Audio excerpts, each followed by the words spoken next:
What's up, boys? Let me know how the audio sounds. I'm trying to work that out right now.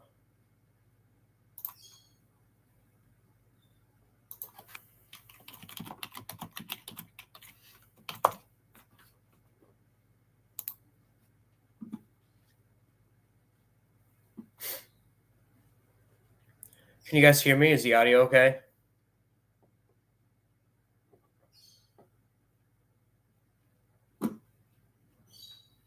Take two? Yeah.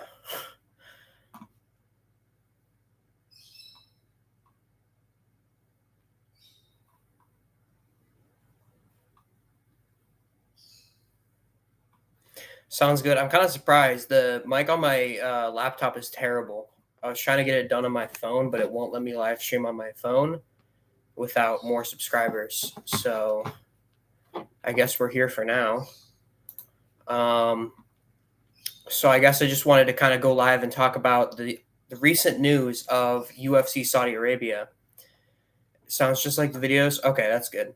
And the fact that this could be the end of the hype train for Hamzat Chimaev, considering I feel like if Robert Whitaker makes it out of the first two rounds, it's a given that he wins the fight. And maybe I'm just looking into his last fight too much, and I guess the gas tank deficiency could be fixed by spreading out his output. Yeah, I don't know, more conservatively, or whether or not that it's actually an issue that he's just going to gas out and get fucked up for the last three rounds of the fight. Chimaev masterclass incoming. I don't know about that, brother. I mean, dude, I feel like Hamzat, he's very good at what he does, which is putting the pace on you early and taking you down over and over again and submitting you. Don't forget about this supposed injured hand. That is true, but that doesn't make sense for why he would be so tired in the second and third round. Like, I get if he had an injured hand and it was affecting his striking, but as far as gas tanks go, I feel like an injured hand isn't really going to affect that. And I feel like his gas tank looked so terrible in his last fight. I may even pick Robert Whitaker. I said in my recent video I'm probably going Hamzat Chimaev, and that's still true, but I mean, Robert Whitaker, he's been around for forever. He's got great defensive wrestling. So we could see, great defensive wrestling. Dude got ragdolled by DDP, but I guess we'll see. But I think Robert Whitaker has a very good chance of winning this fight. I'm really excited for that fight, but I feel like it's going to get really hyped up to the point where I'm going to be more excited for the co-main, if that makes sense. Because, Pavlovich versus Volkov is an absolute banger. That fight's kind of similar, in my opinion. I feel like if Pavlovich doesn't get it done early, Volkov could easily win that fight. I think people criminally underrate Volkov. I don't know about you guys. Chimaev round one or Whitaker by decision. Yeah, that's pretty much the way to go. I could see Chimaev getting it done maybe round two, but he's just going to put the pressure on early. I think he'll probably get a round one submission if he does win. But Volkov versus Pavlovich, dude, Volkov looked great on the ground in his last fight, and I know it's Tuivasa, but still. And when you look at Pavlovich, the only person he lost to was over him, and he got submitted, which is, if Volkov's going to win, he's probably going to submit him or win by a decision by outpointing him. And Pavlovich is so plotty and slow on the feet. I'm sorry if you guys can hear a bird in the background. Do you guys hear that shit? But Pavlovich is so plotty, so slow, I feel like. So, in my opinion, I feel like if Pavlovich doesn't knock out Volkov in the first round, he probably loses the fight. Am I going to pick Volkov? Most likely not, but still. DDP melded Whitaker, so Chimaev may be able to do the same thing. I agree, but I also think people may be underestimating DDP's grappling abilities, and including myself, possibly overrating Whitaker's defensive grappling. I think that DDP kind of poked a hole in Whitaker's game that we didn't see before, especially with this whole blitz thing he does. DDP just completely shut that down and, imposed his will on Whitaker. But I think, DDP could just have amazing wrestling and Whitaker could have subpar, I guess, defensive wrestling. and it made it look like DDP is more dominant than he is. And I mean, if that's the case, then Chimaev easily gets him down and submits him. But I guess we'll find out on that as well. I also saw something about, didn't Dana White say something about UFC London or something? I heard something about that somewhere. I don't remember what I saw. But if I had to guess, I think I can predict what the card is going to look like. I think it's going to be Israel Adesanya versus DDP main event, if they can get that done. And I also think it's probably going to have Tom Aspinall on the card versus Curtis Blades. And I know everyone's saying, oh, Curtis Blades versus Tom Aspinall makes the most sense, because Tom Aspinall had a bad performance against Curtis Blades. Not even a bad performance. He got brutally injured in his last fight with Curtis Blades, but I'm not really interested in that fight. I think Aspinall easily wins the second time, and I just want to see him fight John Jones. Honestly, that's the only fight I want to see for Tom Aspinall. So maybe I'm just being picky and being a little bitch, but Chimaev southpaw jab is going to sleep Whitaker. Bro, I could see it. Whitaker is chinny as fuck. I still can't believe he didn't get knocked out by Paulo Costa's fucking head kick, dude. I was there in person for that shit. And as soon as I saw that shit connect, I was like, oh, Whitaker's done. Like, he's done. If there were a few more seconds in that first round, dude, Whitaker was going to be out cold on the canvas. Like, probably going to get shucked to the ground and finished brutally by Costa. So he is chinny, and the southpaw jab is definitely going to be there. I just worry. I feel like I was also guilty of this. I feel like people overrate Chimaev's striking. I don't know why. I could be wrong about that. Let me know if you guys think he's got underrated striking, overrated striking.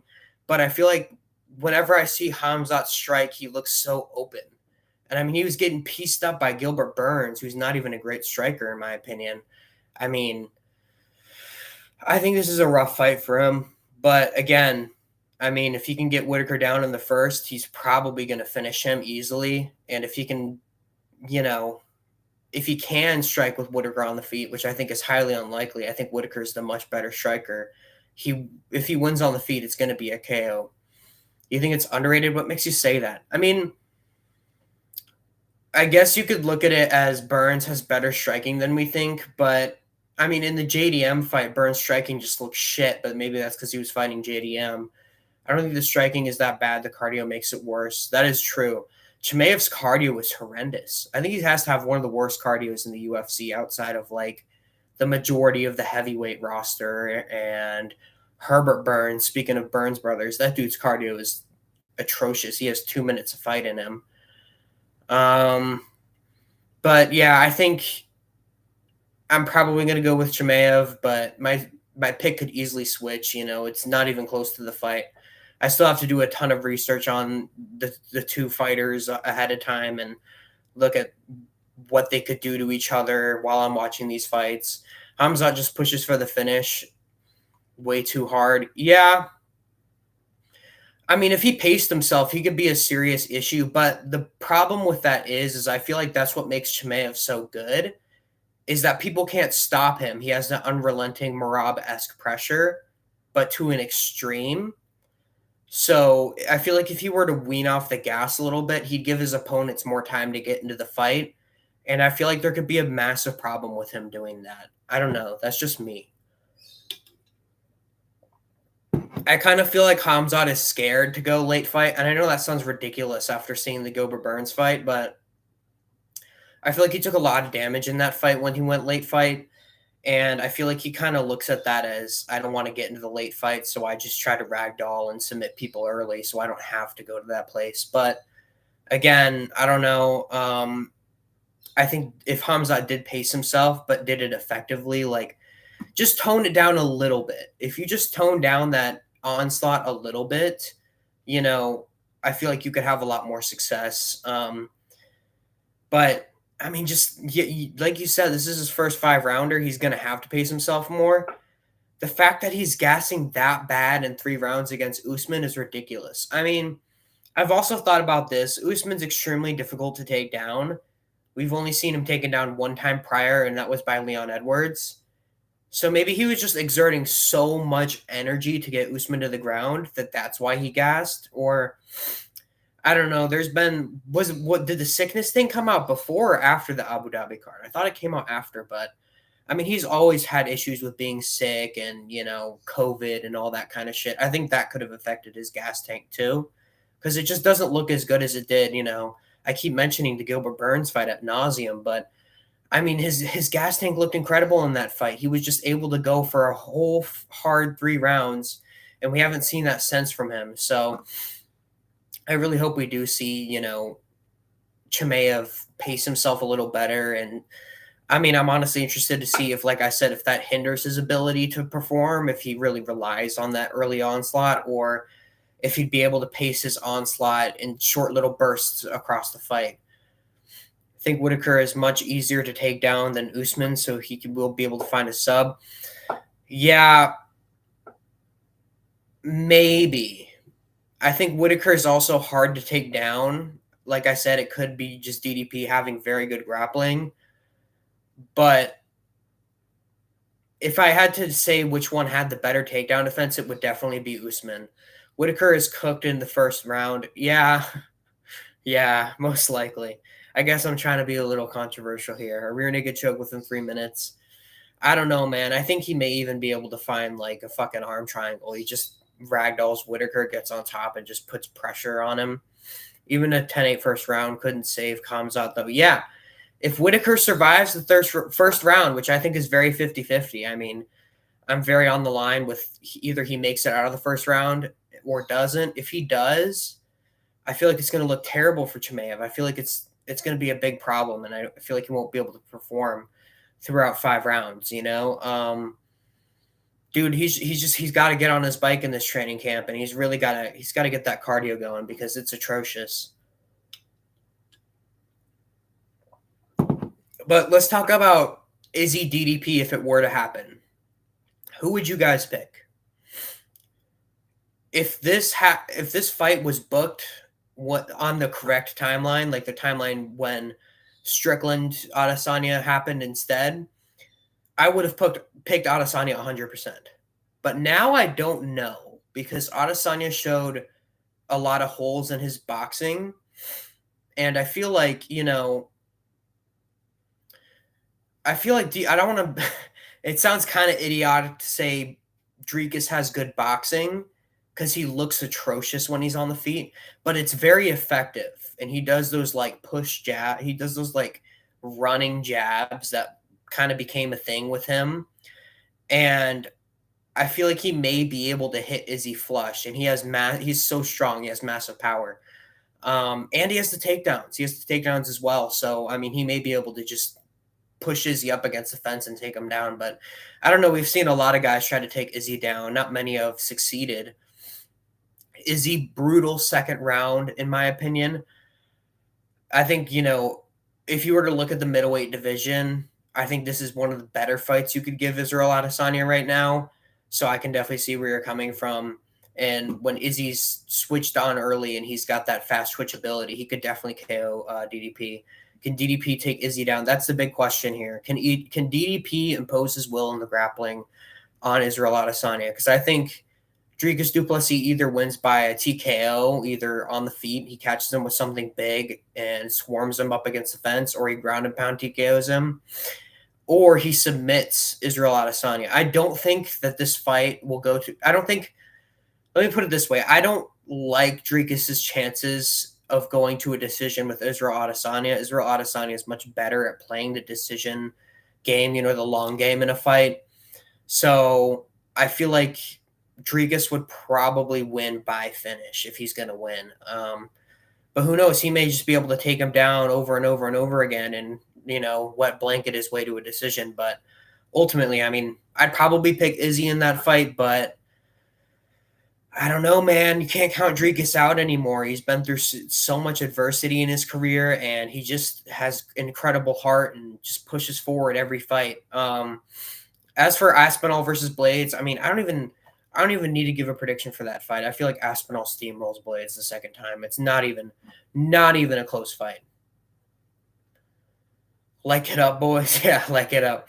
I still look at Jared holding Izzy in the clinch with relative ease, but fought so cautiously because of the mystic Izzy that we don't have no more. Yeah.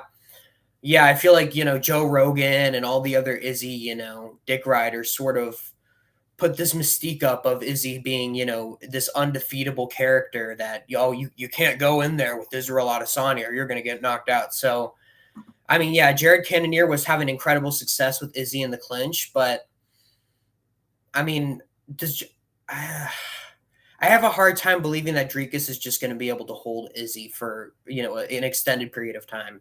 I feel like if he gets him down, he has a good chance of submitting him, but I feel like after that, if Izzy is able to get up over and over again, I doubt Dricus isn't going to be able to just take him down over and over again without getting tired. I mean, I feel like Dricus, we haven't really seen him wrestle consistently for 5 rounds.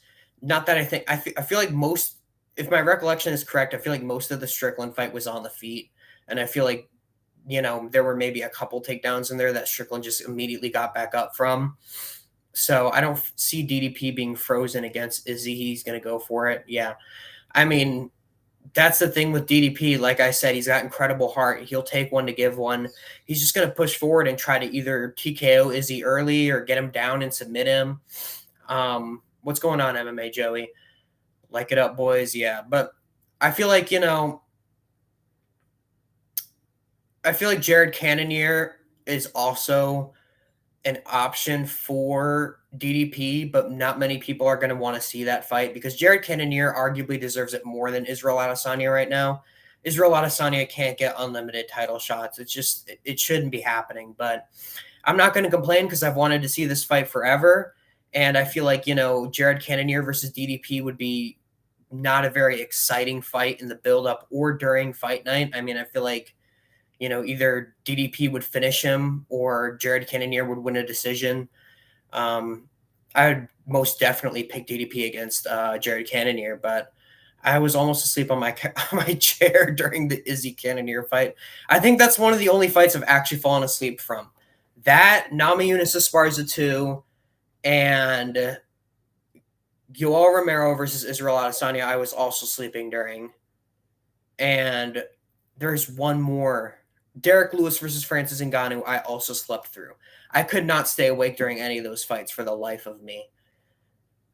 What's going on, Dom Data? Dom Data? Dom Data? I don't know. I mean, I guess it's the same thing. But, dude, yeah, I mean, Izzy, I feel like he's either in one of the most exciting fights ever that you've ever witnessed, or you're just falling asleep trying to get through the entire fight. But back onto UFC Saudi Arabia, I feel like there's one fight on there that I'm not a big fan of. I mean, it's stylistically, it's going to be a fun fight, but what's his name? Kelvin Gastelum versus Daniel Rodriguez. I feel like it's just going to look terrible. Like, it may be fun. They may be slugging it out, but I think technically it's just not going to look great while you're watching it. It's not going to be visually appealing, but I don't think that fight's going to be as good as, we want it to be. I feel like Kelvin Gastelum's just washed at this point in time. Cannonier doesn't show up when it counts. Yeah, dude, that's so true. I feel like Cannonier constantly underperforms, in those big spotlight situations. But, I mean, he arguably beat Strickland. I thought Strickland won that fight. He beat Strickland. But, I mean, I feel like Strickland also gets overrated quite a bit. He's got good defense. He's got good fundamentals. But other than that, he's not that great. You were laughing during Esparza versus Rosu. Dude, I was just pissed off. I just did not want to be an MMA fan anymore during that fight. You think they booked the Cannonier Strickland rematch now? I mean, yeah, probably. I don't see where else they can go with Strickland or Cannonier. I mean, honestly, Cannonier should maybe not retire. That's a little bit harsh because he's, I think he's just old, but he still got fight in him. He still looked great in his last performance against, I think he fought Vettori last, right? Yeah, he looked great against Vettori. I personally was on the edge of my seat for Francis and Lewis the whole time because it could have ended any second. Dude, I was on the edge of my seat for like the first 2 rounds, and then I saw the direction it was trending in, and I was like, oh God, I'm done. I can't keep watching this anymore. But yeah, those Namajunas and Esparza too, Francis Lewis. Those two fights are absolute disgraces to the sport. I really wanted Jared and Hamzat. Me too, dude. I feel like, if you look at the division outside of, Israel Adesanya and Dricus du Plessis, I feel like Jared Cannonier is an even tougher test than Robert Whittaker. And I know that sounds a little crazy because, Robert Whittaker is higher up in the rankings and he's got a better resume overall. He's got a better skill set overall. But Jared Cannonier is incredibly well-rounded. I don't think we've ever seen Jared Cannonier ever like taken down? I'm trying to think. Remind me in the chat if we've ever seen Jared Cannonier taken down. Either way, I think Jared Cannonier is one of the most underrated fighters in the middleweight division. I underrate him too personally. I believe I even picked Vittori against him, which is wild in retrospect. You're kind of famous now, bro. I know, dude. I'm raking in that cash flow from YouTube right now. But Jared versus Hamzat, dude, that was the fight that they should have made. But I get it. I mean, Whittaker versus Hamzat sells way better for Saudi Arabia, even though it's not a pay-per-view. It's going to draw more eyeballs. Did Brunson get him down? Maybe. I don't even remember that fight that well, but if he did, I think that may have been the only person to get Jared down. And if that's true, then Hamzat would have been the perfect test for Cannonier, and Cannonier would have been the perfect test for Hamzat, If Hamzat went out there and ragdolled Cannonier, he gets a title shot. If Cannonier just shucks off the takedowns of Chimaev and wins a decision, the giant, massive hype train of Hamzat Chimaev is shut down. Can't believe I'm on your first live stream. I know, dude. Can you say ew like Joey does? Yeah, I can. I just remember Jared fucked up Brunson with elbows and Brunson gassed out. Yeah. Speaking of atrocious gas tanks, fucking Derek Brunson, dude. Derek Bumson, dude. Absolutely atrocious gas tank. I can't believe he wasn't cut. Was he cut or did he leave the UFC? I think he was cut. He had to have been cut, dude. He was so bad in his last few fights. I swear to God. What was I talking about before all this? Oh, yeah. Gastelum versus D-Rod. I think D-Rod may even win that fight because Gastelum's just that washed. I mean, if I had to pick right now, I would pick Gastelum just because obviously he's the better fighter overall. I mean, D-Rod's not good at all. But just the fact that Kelvin Gastelum's extremely washed up, I wouldn't be surprised if Daniel Rodriguez just went out there and finished him. Blonde Bronson had a good little run before getting cut. Yeah, he did. I mean, didn't he take down Izzy too? I feel like he took down Izzy. Brunson has a very interesting career to look back on because he never looked like bad, but he never looked elite of the elite, in my opinion. Do you ever think Rob has any chance against Hamzat? Or do you think? Yes, I was just talking about this. I think he has a 50-50 chance of beating Hamzat. I think if he makes it out of the first two rounds, it's a foregone conclusion that Robert Whittaker wins the fight. And I think, in the first two rounds, he's probably going to get taken down and submitted. But if I had to put like live odds on it right now, I'd have Hamzat at like minus 200, like a pretty decent favorite. I'm going with Gastelum because it probably stays on the feet. I agree. No way D-Rod takes down Gastelum. I think if anyone's going to have the better wrestling when it comes to that fight, it's going to be Gastelum. Even though his wrestling's been overhyped for a while, I do think he has decent wrestling, and I think he could probably take down D-Rod if he really tried. But Share a Bullet versus Ihor Potieria is also a banger of a fight. Definitely going to be a finish in that fight. Obviously, Share a Bullet wins, in my opinion. I mean, I think they're pretty much gifting him a win, but I would have liked a better opponent, but still, it's a banger of a fight. I'm glad it's going to be on the card. I hope it's not like the featured fight. I hope we get some more banger fights, but even if it is the featured fight, I can't complain. I mean, this for a free card is absolutely insane. Speaking of free cards, what do you guys think about this weekend's card? I think it's decent, but by no means do I think it's amazing, and I'm sick of women's main events. So tired of it, man. I mean, I predicted this fight to go to decision. I think it's just going to be, very boring in my opinion. It's mid. It's not bad. Yeah, that's how I feel, JJ. I think it's just kind of mid. I think it's going to be I think there's some decent young talent. Let me take a look at the card right now. I think there's some decent young talent on the card, but I think, the main card outside of K. Buckley and Ruzaboyev, Dumas, I'm excited to see that. Obviously, Ruzaboyev's going to murder Dumas. It's going to be an absolute murder. It's okay, but not a crowd-worthy card. I feel the same way. I can't believe people are paying money to go see this. I mean, this may be the first fight night the UFC does not sell out. It's crazy how kick-heavy Shara Bullet is, and his takedown defense is a bit suspect. Yeah, dude. I mean, I feel like if Shara Bullet wrestled more, got the wrestling gloves on, not gloves, but you know what I'm trying to say, and just really put in effort into wrestling, this dude would be super well-rounded and could be a future champion. But that's a huge hole in his game right now. And I mean, if he worked on his boxing too, he'd look even better on the feet. But I mean, I'm not trying to knock him. His kicks are absolutely insane. I mean, I think he's an elite level kickboxer, if I do say so. I know he's completely unranked, but hear me out. I think he's an elite level kickboxer. Let's take a look at this weekend's card. Chris Weidman. Oh my God, dude. Bruno Silva's going to win by, absolute murder of the legs. Ruzaboyev's going to destroy Dumas and then celebrate with his coach. Bro is from Dagestan and his weakness is wrestling. I know, kind of ironic, right? Chidi Njokuani versus Reese McKee. Dude, I wanted to pick Reese McKee so bad in that fight, but Reese McKee's lost every single one of his UFC fights. Chidi Njokuani has actual power, so he's probably going to chin Reese McKee like Reese McKee's been chinned before. And I just think, welterweights are better. Or is this at welterweight? It is. But Chidi Njokuani is the one moving down, my bad. So the only reason I wanted to pick Reese McKee is I think welterweights are always better than middleweights in general. But I just don't think Reese McKee is good at all, and I think he's going to get brutally chinned probably in like the first or second round.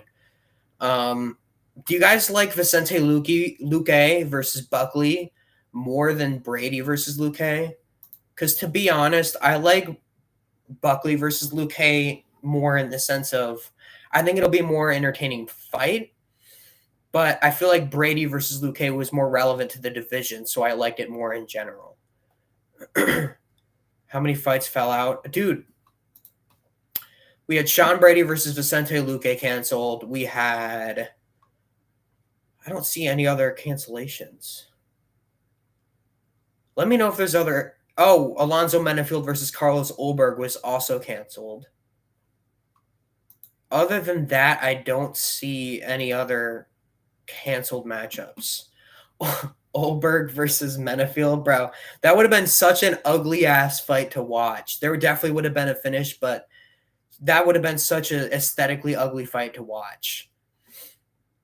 Absolutely agree. I'm assuming you agree with the Buckley versus Luque being worse than Brady versus Luque when it comes to relevance to the division.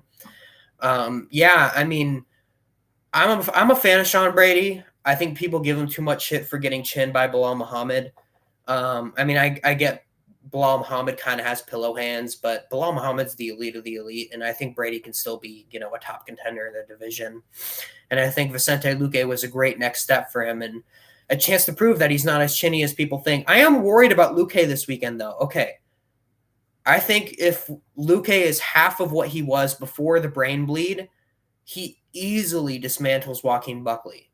But now, I don't know. He looked so gun-shy in his shot, in his, so gun-shy in his fight against RDA. Is he going to be worried about getting hit by Buckley and just try to grapple the whole time? I mean, Buckley has decent wrestling, but I think Luque may be able to out-grapple Buckley, but I just predicted it to stay on the feet. I think the wrestling's going to cancel each other out, but dude, imagine if fucking Buckley just pulled out a random fucking KO on Vicente Luque, and it was the new KO that circled every time Buckley fights instead of the annoying-ass, guy grabbed his kick, other back kick, That KO, I swear to God, I've probably seen that KO 300 times in build up to fight weeks. But, dude, if Buckley randomly KOs Vicente Luque, I will be absolutely shocked. I can't imagine that world, but it is possible due to, Vicente Luque being gun shy, trying to wrestle the whole time. Maybe Buckley catches him with a nasty knee or something as he's shooting in on a single leg. Congrats on the first stream. Thank you, bro. I got to go, but have fun with your first stream. Appreciate you showing up, French fries. How do you think Impo would do if he was still in the UFC? That's a good question. When was the last time he fought?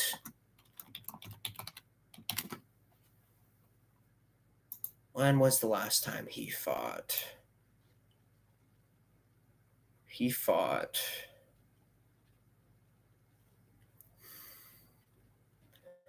been fighting for PFL, obviously, but I'm like talking about UFC. He hasn't been in the UFC since 2021. He lost to Carlston Harris. Jesus Christ. He's gotten a lot better over time, though, but just lost to Johnny Eblam. I think he'd be okay. I think he'd have a chance of getting ranked. Obviously, I think he beats a lot of these out of shape overweight heavyweights, but wait, why am I saying heavyweight? He's middleweight, right? I swear to God, I have such a spotty memory on this guy's career. Yeah, he's middleweight. So in that case, I do feel like the middleweights division has gotten better since he's left, but I feel like he's gotten better as well. I'll say he could crack top 15. I'll say he could crack top 15, maybe be 15 or 14 in the rankings, but I don't think he's would become a contender in my opinion. I mean, if you look at the UFC middleweight division, I feel like it's gotten so much better over these last like 2 years. It hit a massive decline like 3-4 years ago, and I feel like it's just continuously getting better. Let's take a look. I think he beats. That'd be a close fight, but I do think he would probably beat Caio Baralho. I think he would probably beat Chris Curtis. It would be close. I think he would beat Paul Craig. He would not beat Anthony Hernandez. He would not beat Chimaev. He could beat Dolidze. See, the middleweight rankings are so out of order because there's so many fighters that would, give him a lot of issues. And then further up the rankings, there's some fighters he could easily beat. So I don't know. I'd say he could get top 15, top 10, but, I don't know if the UFC is going to be interested in him after going to PFL and just kind of building up his resume a bit there. Lost to Johnny Eblam. Yeah. What do you think of the Apex, which is the first fighter? Oh, when I think of the Apex. First fighter. Okay, so you guys remember fucking Lucas Tracy talking about the NPC heavyweights that the Apex generates? Now the first fighter I think of want to hear the Apex is Marcin Tybura because he started celebrating him getting his freedom. That's the first fighter I think of immediately when you said that. I was like, oh, Marcin Tybura. But another good one would probably be Matthew Semmelsberger. I always think of him when it comes to the Apex. I don't know why. Who's another fighter that comes to my mind when I think of the Apex? Amanda Ribas. I know that's kind of recent, but when was the last time Amanda Ribas did not fight in the Apex is my question. When is the last time? I'm going to look at that right now. Amanda Ribas.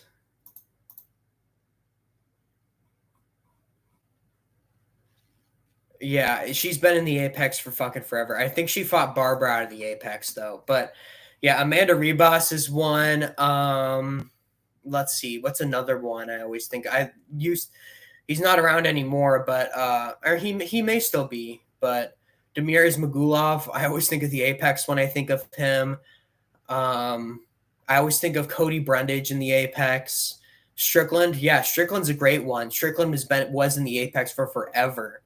I honestly think the UFC was doing that on purpose to try to keep him away from press because you know how Strickland is. Let's see. There's so many fighters that if I just take a look at the rankings, Alexander Romanov, another one. Jessica Andrade. Well, I guess Andrade is on some pay-per-views. Tracy Cortez. I usually think of her when it comes to the Apex, even if it's, she's been on some Mexico cards, but Miranda Maverick, bro, that is a classic women's NPC Apex fighter. Miranda Maverick, I mean, bro. I feel like Miranda Maverick is probably like, if you were to take any woman, she's probably had the most Apex fights. I think her entire career was in the Apex, pretty much. Let's take a look at next weekend's fights. I'm genuinely curious. Let's see. UFC Fight Night. Curtis versus Allen 2. Okay.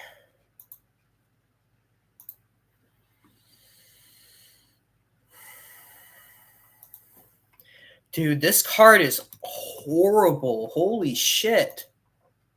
This is next weekend. Brendan Allen versus Chris Curtis. Not even that excited for that fight, to be honest. Okay, let me know if this is a hot take, but I feel like Brendan Allen's going to easily win this time. I know a lot of people are like, oh, Curtis beat him the first time, he's going to KO him again. I think Brendan Allen's massively improved. Y'all forgot about the energy, the king of the Apex, Charles Johnson. Yeah. Yep. Charles Johnson is definitely an Apex NPC.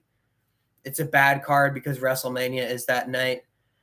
TKO brands can't go against each other. I don't know, man. I mean, I feel like WrestleMania's been on during some crazy fights. Congrats on the first stream, bro. Thank you for showing up. It genuinely means a lot to me.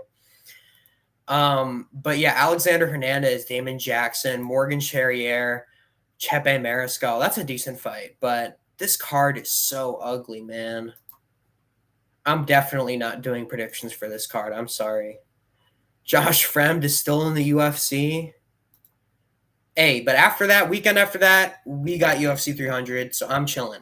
I'm chilling, honestly. I feel like this weekend's card will hopefully be good enough to push us through to UFC 300. Predictions are so oversaturated, dude. I know. That's why I only do the ones that are big. Like, I'm gonna do UFC 300 predictions. I did them for this week just because I felt like doing it. I guess I needed more video ideas, which I got now. But yeah, most of the fight nights I'm definitely not going to be doing predictions for, unless it's like a big card. Like obviously the Saudi Arabia card I'm going to do predictions for, and any other cards of that magnitude that are a fight night, I'll definitely be doing predictions for those cards. These cards are going to make 300 that much better. I know, but we're going to be punished immediately after. Mark my words. We are going to be punished for UFC 300 with terrible fight night cards after. Are there any are there any complete cards after? There are. I haven't even looked at these. Nicolau versus Kopp, Span versus Guskov. That one's not awful. Definitely an Apex card. And then we got 301. Okay, you know what? I take it back. You know why? We got another pay-per-view 2 weeks from UFC 300. That's not bad. Ranked best fighters, worst to best for 300. That's a good-ass video idea. I'm going to do it soon, but you should do it too. Yeah, ranked best fighters from worst to best. That's a great-ass idea. I'm going to start making shorts for each big fight, like high-profile fight on the card. So I'll have a shit ton of shorts to pump out. I have a bunch of shorts to pump out for UFC 300 when there's a lot of hype around MMA. Is Kingdom Arena outdoors in Saudi? I don't know. That's a good question. That would be dope if it is. Just an outdoor UFC event. I wish there was more shit like that. It's a good video idea if you need an extra video idea. Best fights to worst fights. Best fights like worst fight to best fight. Okay, yeah. So like all the best fights on the card, you go from the worst fight to the best fight. Yeah. Kingdom Arena. I feel like it is. Unless, is that where they did the Francis Ngannou shit? It's not outdoors. They've used this arena for soccer. Interesting. Unless I'm looking at the wrong one.